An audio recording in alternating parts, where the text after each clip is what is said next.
You are now tuned into the program with Tyler on Demand. Oh yeah, it's the program with Tyler on Demand. I will explain if you didn't understand. It's the program with Tyler on Demand. But so now that we're here, you see we rearranged a little bit. I might have to talk over to y'all like this, but I'm focused on my guests, and I want y'all to be too, so we've got him facing the camera. No stranger to this booth and to the mic itself. This is Don Kuzan. Would you like to say a couple words to the people?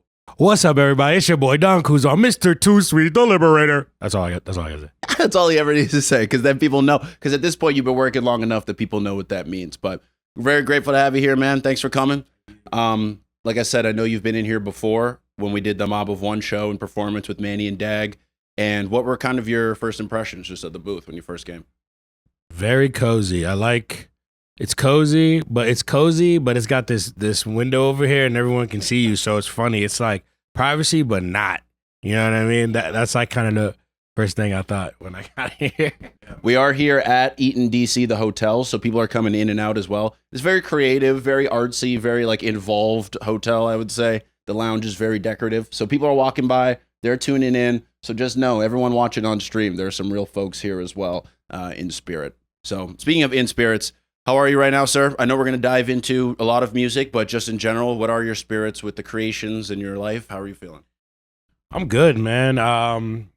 I'm going to be turning 30 this year. Okay. And I just like, damn, take a step back, like, damn, man made it to 30. Right. You know what I'm saying? Like, that's a blessing, man. But I'm feeling good. I'm feeling more energized, refreshed on my creativity dial as the new year has started. But like, I'm trying to reel it in. You know, you get those crazy bursts of creativity waves, but then you got like break it down. Like, okay, can I do this? Can I do that? Okay, what is actually realistic out of this creativity? And I'm at that phase right now. So dropping a project should be out on Friday. Whoa, so yeah, I wanted to wait until this to put it on here. I'm probably gonna do a song or two if we have time from it. But yeah. Okay, so has there been anything specific that's kind of marked that creative boost, or does the new year just typically bring that for you? It's the new year, man. Like, you be shedding off old bullshit. Oh, excuse me. I don't know if I can cuss on this, John. Old stuff.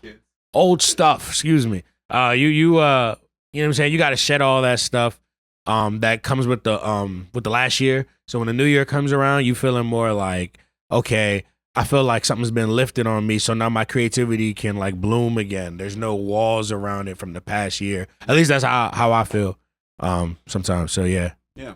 Well, that's very exciting. Y'all check it out, or get ready for the project that's dropping. Do you want to tell them the name, or do you want to? Well, do you want to tell them a little bit of the motivations then, and kind of what's going on with the songs on it? Yeah. So this tape is called. It's an EP. It's called Shooters.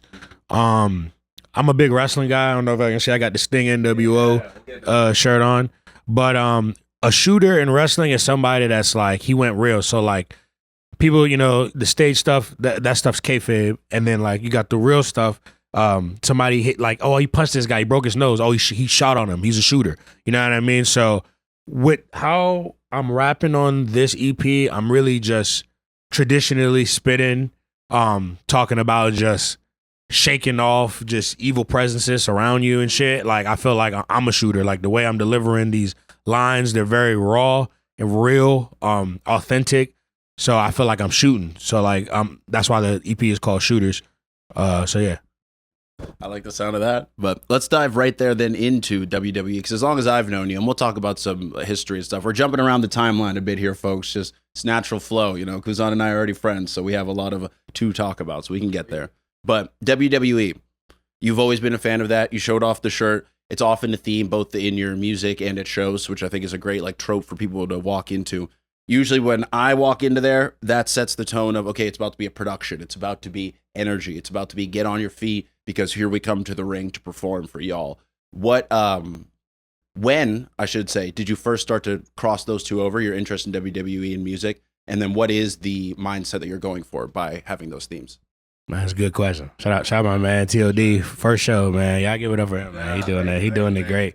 But first I would say, it's not, I realize WWE is a lot of what we watch. You know, I watched TNA when I was younger too, but I'm a pro wrestling guy. Like, I'm just so into pro wrestling, and I don't know, I guess I started to connect the dots maybe around 2017, 2018, because like I've always been a fan of pro wrestling. I never stopped liking it, even when it got out of style. Like as you get older, people, what I'm saying? I still found ways to watch it. And even when WWE wasn't at its good in terms of watching quality, I still found other things to watch because that's how much I love pro wrestling.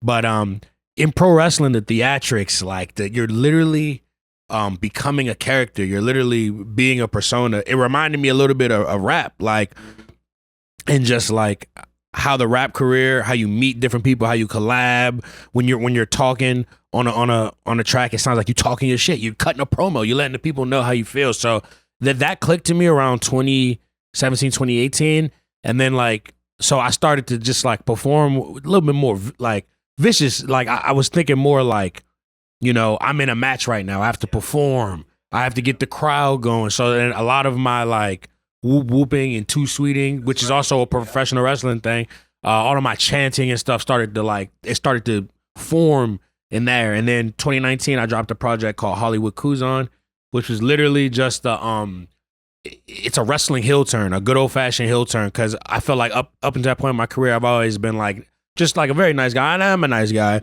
But sometimes people take your kindness for weakness, and like in the rap industry, it's so prevalent. Like I was getting snubbed for a lot of shows back then that I felt like I could have rocked that, or like a person who got the show, not hating, but appreciating that I am also on that level as well. And I felt like I was getting snubbed, so I said, "Fuck it, heel turn." You know what I'm saying?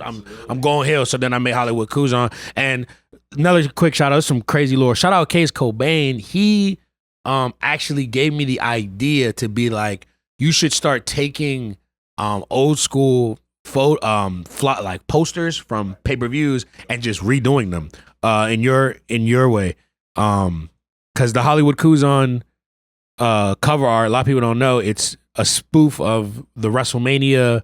I can't remember what number right now off the top of my head, but it's the WrestleMania where Shawn Michaels and Stone Cold Steve Austin headline. So yeah, Mike Tyson was there and all that. But yeah.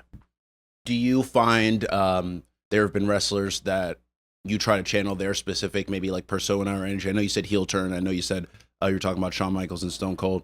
Are there any wrestlers that, as you were coming up, you're like, oh, in this moment, that's a good energy, or in this moment, that's a good energy to focus, or maybe in this song, that's a good energy? And then does that tie into maybe some of your favorite wrestlers coming up? Oh, yeah, definitely. Like, for example, one of my favorite wrestlers is Kurt Angle. And what he's known for is just like, yeah, he has good charisma, because wrestling's twofold. It's about what you can do in the ring and what you can do on the mic. And he's good on the mic, but what he's really known is for his intensity in the ring. And that's the type of thing I try to bring when I'm actually recording and when I'm actually performing. Like, I be treating that like as like, okay, I have to go ahead and put on like a 5-star match. Like I have to go out there and really, really, really, really perform. You know what I mean? So I channel that there. Also a little bit of Shawn Michaels in that too, because he's a showman. You know what I mean? Like he doesn't always get the win, but you're always entertained. And that's how like I always wanted to be remembered, especially in beginning in my career. I was always just like, this is why I never cared about going first, because I'm like, if you're memorable enough, they're gonna remember you, bro. Like you'll stick around. You know what I mean? And I've always just carried that with me, because that comes from wrestling. Like just being like, I'm the man in here. I'm the guy in this room. You know what I mean? You're gonna listen to me. You're gonna know who I am. So yeah. I am thinking about wrestling now, because I used to watch a lot when I was a kid, kind of when you were talking about maybe people losing interest as they grew up. I think that was me to a good extent. I was into it in the Shawn Michaels, Triple H, the later parts of Stone Cold, and like some of The Rock, John Cena, obviously. Shout out John Cena retiring, right? That was a big moment that happened end of last year. What was I gonna say? Oh, right. It was the idea of like, not the winner isn't always the one who's stuck with you the most, right? Yeah. I think of like even people, Shelton Benjamin, or just he was known for being athletic and high flying, and he's going to be there like an acrobat every time you show up. So it's important to, as you said, not go first, but go the best, or like you want to be the one who sticks with people. Mm-hmm. Okay, well, do you got a favorite finisher? Bro, I have like not a lot of people know this, but I have like a tier ranking system for finishers, because there's a certain status quo it's gotta meet. It's gotta be devastating. It's gotta be able to be used in any like situation. You know what I mean? And it's gotta be. I personally I like the quick finishers because you know when you think about ones where they're in the corner waiting for them, realistically. Yeah. Now, granted, for the pop, yes, and in certain occasions, yes. Like, for example, say he's by Spear Cena, he's got Lita on the outside, and she's distracting him, and then he turns around and gets hit with it. That's different than like I hit this guy down, and I gotta wait for him to get up to turn to me. It's like.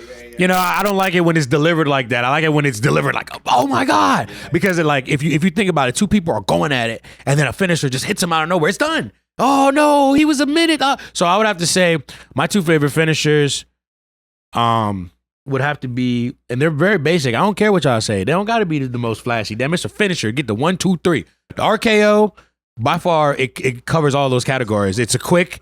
You know what I'm saying? What did I say? Quick, it's devastating. Right. It can happen in anywhere. It literally, the tagline is out of nowhere. You know what I mean? And Sweet Chin Music. Because that is when I was a kid, I remember seeing they did this spot with Shelton Benjamin too, but the Rey Mysterio one. Rey Mysterio was coming off the rope, right. You know, top rope splash. Man, as soon as he Sweet Chin in midair, that shit changed my life. I swear, I felt like I grew like 10 years in age after seeing him get kicked in the head like that. That was crazy. You felt the kick through the screen. I'm telling you, like. Sweet Chin Music was probably one of my favorites. When I played all the wrestling games, that was always a top choice for the finisher. Stone Cold Stunner. That one, to your point, quick, embarrassing. You know, it's like you about to humiliate your opponent. Did you ever own any of the toys, action figures, the rings? Hell yeah. I had my damn, you had some deep cuts right here. Hell yeah, man. Dude, I had the Bret Hart figure. I had a lot of WCW toys. So I had Bret Hart in WCW, and I had the heavyweight belt, and I had Goldberg. Who else did I have? I think I had a Triple H. Yeah, I had a couple. Yeah. I used to make my pillow on my bed. That was the ring. My mother was like, look, man, the toys is good enough. Like, we ain't about to get the whole ring and all that shit. Nah, bro. We ain't get, you know what I'm saying? Use your imagination. You know what I'm saying? We still from that era. Be creative. You feel me? So I get the pillow. Bam. That's the ring. It's a big ass ring, but it's a ring. You know what I'm saying? Hey, you can go into the outsides in the video games. It isn't just so it's and backstage on some of them too. Hell yeah. Oh man. Well, for the WWE fans, I think you just got a good insight into clearly another fan. I do want to take a quick break. We'll play a couple of your songs, but then we can come back. And shift into talking more about music, some origins, and maybe some plans other than the Shooters tape that you've got coming up. Sure. All right, well, y'all, we on the program with Tyler on Demand, Don Kuzan. We're going to take a quick music break here. This is Doing My Part by Don Kuzan. Oh yeah, it's the program with Tyler on Demand. I will explain if you didn't understand. It's the program with Tyler on Demand. You do got no. You we was in here jamming. Yeah, we were. Yeah, man. Forgot to turn the speakers down. Doing your part. That's just like a little bop, man. Sometimes I like the groove. I don't want the common misconception. People think I just like to scream. Right. We scream, but we scream in different ways. You know what I'm saying? Sometimes we scream in anguish. Sometimes we scream in joy. You feel me? But people don't. They just be like, oh, yeah, we ready to get yelled at. You know, sometimes yes, but not sometimes. Sometimes maybe no. You know what I'm saying? So the doing the part is like that. I just wanted to make it like a little groovy dance jump. Like something I could like see people like just grooving with their significant other too. You know what I mean? Or just somebody in the club. You know what I mean? And then Running on Waves, bro, 2022 was a good year. It was a very growing year for myself. And that song is pretty much just like summing that up. It's like, man, I'm running on waves, man. Like, I'm getting through this shit. Like, you know what I mean? They looking for someone to get saved. I'm running on waves. I'm still trying to get through this shit. You know what I mean?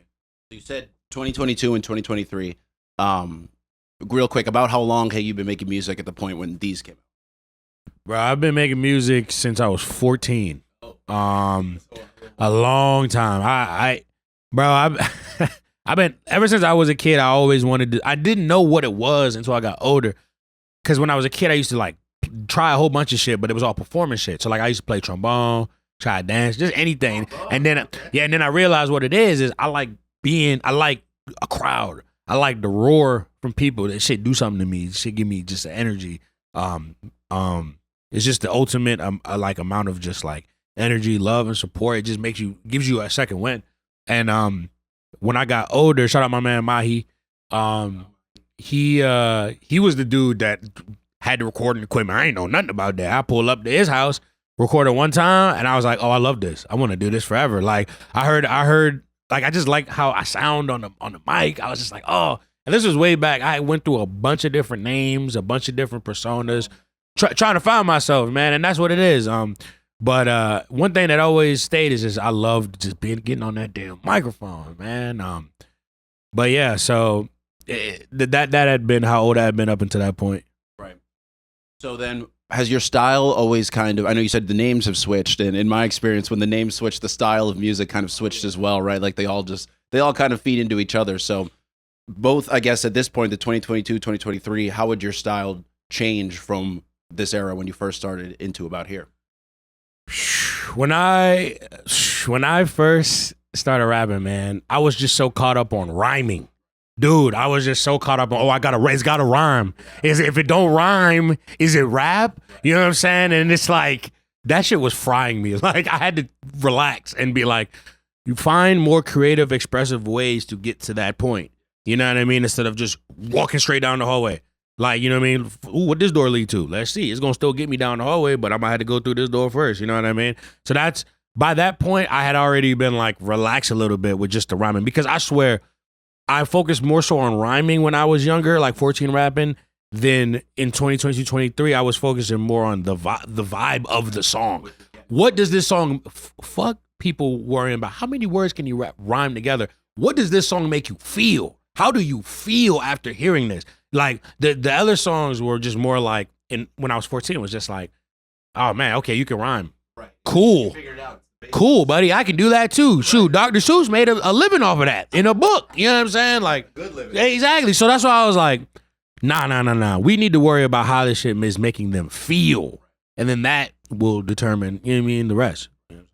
Right. So then let's flash forward even more now to today and like kind of this era. You've already talked about shooters. I do definitely want to talk about TSK. You mentioned the Too Sweet, and we can give him a little woo-woo Too Sweet in the chat if you know it's good. But what is TSK, and what does Too Sweet Click mean to you?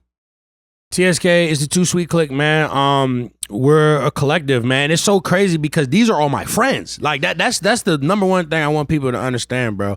These are all, what are we, 9, 8, 9, A-Rob, 2. Because even though he's not a musician, you know what I'm saying? He is a videographer and he be killing that shit, man. We are all just 9, 8 individually talented people who just have a friendship, you know what I mean? A bond.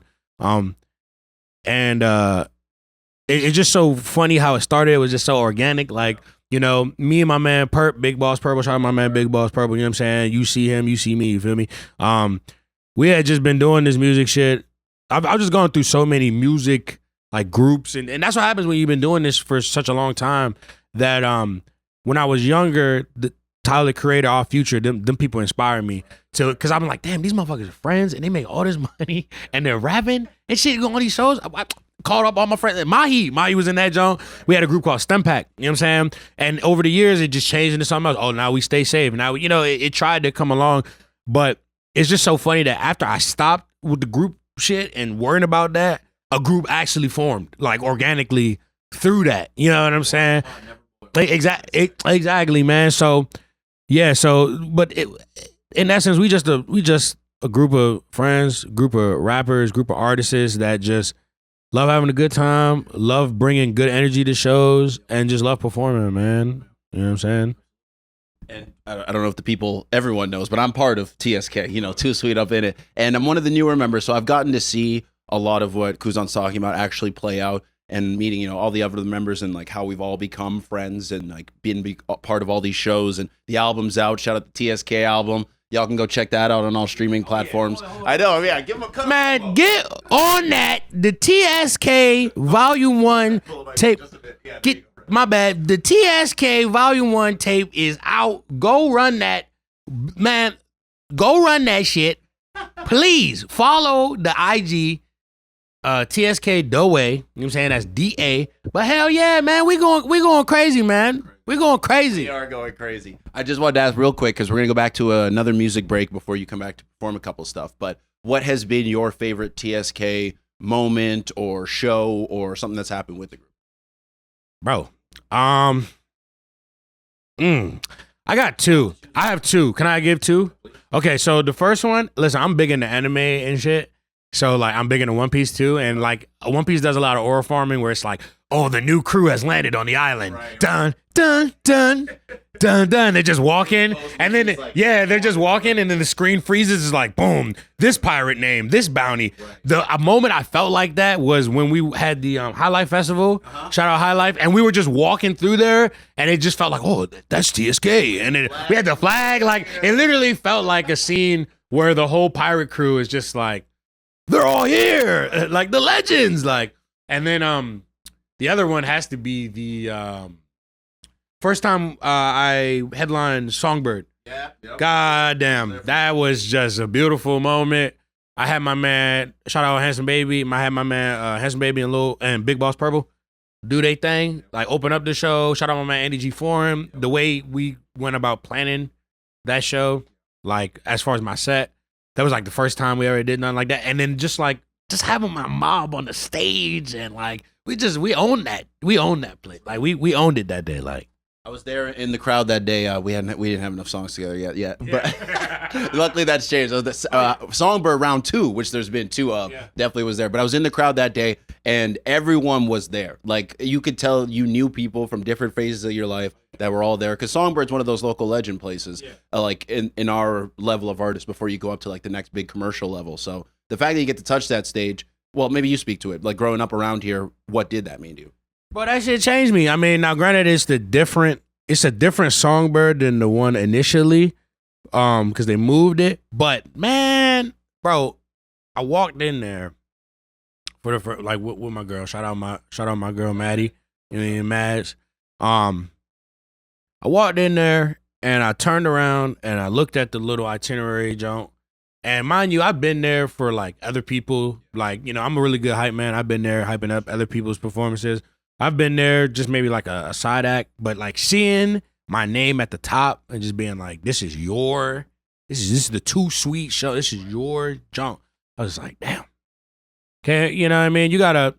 I'm not in this junk necessarily for like, oh, money, da da da da da. I just couldn't believe it because like this is a place where like in high school, oh, Shock Lizzy performing here. Oh, this DC artist performing here. Oh, Wale performing here. It's like, damn, what? Put my name up there. Yeah, put my name up there. So, yeah. Beautiful thing, man. All right, let's cut to now a couple more songs because, I do want to get you performing before we got to get out of here. So we're going to go now into a song called Rock Your Body. This is one of my personal favorites at every Don Kuzan set. So I hope y'all start to feel the same. So we go play this now, Rock Your Body. Oh yeah, it's the program with Tyler on Demand. I will explain if you didn't understand. It's the program with Tyler on Demand. All right, Don Kuzan about to take the mic back from me just to talk on those a bit. But like I said, Rock Your Body, and underappreciated, that second one has become quickly one of my favorites as well. So if you tell them just a quick word. Yeah, man. So Rocking Your Body, listen, I love JT, man. Justin Timberlake. Shout out Justin Timberlake. He's that guy. I heard that. Shout out Rolly. He made that. I hit that. I mean, I heard that, and it just instantly, it instantly just took me to another planet, bro. Like as you can tell, I'm probably in another planet right now. But like, boy, it took me to another planet, boy. I just had to get it. It was too groovy. And underappreciated was me. I had to stand on something, man, with that song because I was getting tired. It was acting like people didn't know who I was or something like that. Do you feel that? Do you feel like either in recent times or throughout your music career that you've been underappreciated? Bro, as an artist, everyone, you're underappreciated, bro. Like if you're an artist out there, you know what I'm talking about, bro. You dedicate so much to your craft, to your creativity, bro. You stay up late hours. You watching YouTube videos, trying to figure this out, trying to figure that out. I seen it with my man Perp, man. I literally live amongst artists. I live amongst people who I feel like deserve more every day. You know what I'm saying? We are all underappreciated. If you make art, you are underappreciated. I'm telling you. I just pushed a button here. Okay, that should be good. I totally agree with that. And I think a lot of people that come in and out of this radio, probably a lot of creators that are listening as well, have probably felt that way. So while Kuzan's setting up here for the live performance part, I'm going to make a quick announcement. I alluded to it earlier in the show, but at the Pocket on North Capitol Street, 7 Drum City is the name of the business. We are going to be doing a show February 12th. That's me, Organized Chaos, RSC, both local artists around here. They're 2 incredibly talented women. RSC does a lot more pop, folk, indie type of music. Organized Chaos, a lot more R&B, hip-hop, some rap as well. So that's going to be a great show. Love Locket Volume 2. We did it last year. I did it with my group ETA. Shout out to Emil, the producer, who works at this very studio on the back of my shirt. Shout out my dad for watching and saying it was good product placement. Occupy Studio in Delaware. If you live in Delaware, hit them up. It's a great place. We've done a lot of good stuff there. But yeah, so you can check for the link for the show in this description here, bio.site/Tyler On Demand. You can go to the Pockets website to get some tickets, and hopefully we can see you there. It's going to be a lot of fun. Bring your boo, bring yourself, bring anybody you like, but just make sure it's a lot of people. So we're going to have some fun. All right, Kuzan's going to take back over here, and we're just going to get started with a little bit of live performance. The program with Tyler On Demand. Oh yeah, it's the program with Tyler On Demand. I will explain if you didn't understand. It's the program with Tyler On Demand.